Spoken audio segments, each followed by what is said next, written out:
The former head of the West German military intelligence has revealed secret details of a 1949 US-German treaty. In his book, The German Card, Helmut Komosser accuses America and its allies of deliberately suppressing the nation's sovereignty. Our teaser Katerina Grachova reports from Berlin. Looking around Berlin these days, you wonder if there is anywhere else with so much freedom of expression.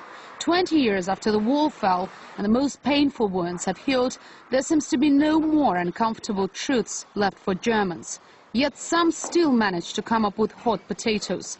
The biggest from the former head of the intelligence service in West Germany. In Gerd Helmut Komosser's book, The German Card, he claims Germany has until now been controlled by the United States and its allies and was even viewed as a possible target. At a NATO meeting, I realized that a possible plan was for the alliance to hit the largest dam in West Germany with a nuclear bomb. If strikes had taken place, a great number of civilians would have died. The retired general details a secret pact he alleges was signed in 1949 between Germany and the US and will be in force for another 90 years. Komosser says this secret agreement means that all political parties in Germany are supervised by a special Washington-based body, that the country's army takes part in all NATO missions at first demand, and that all German gold reserves are stored in New York. For some, though, the content of the book is nothing new.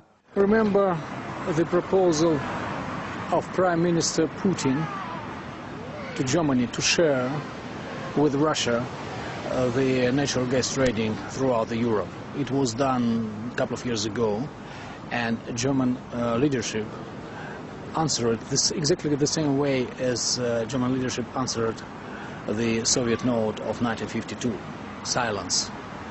But what is the reason for Germany not to participate in such a lucrative business as a natural gas trading throughout Europe through German network? Of course, somebody had to advise them not to rush immediately. Surprisingly, it was a small publisher from Austria, not Germany, who first became interested in the script. My personal opinion, it was obviously clear that the Democratic Republic of Germany was not a sovereign country, that it was really under the rule of Soviet Union. And if it comes out that also the Federal Republic of Germany was not a really sovereign country, I think it can change also the discussion about the history a bit. Reviews by the first readers quickly turned into heated debates on German television.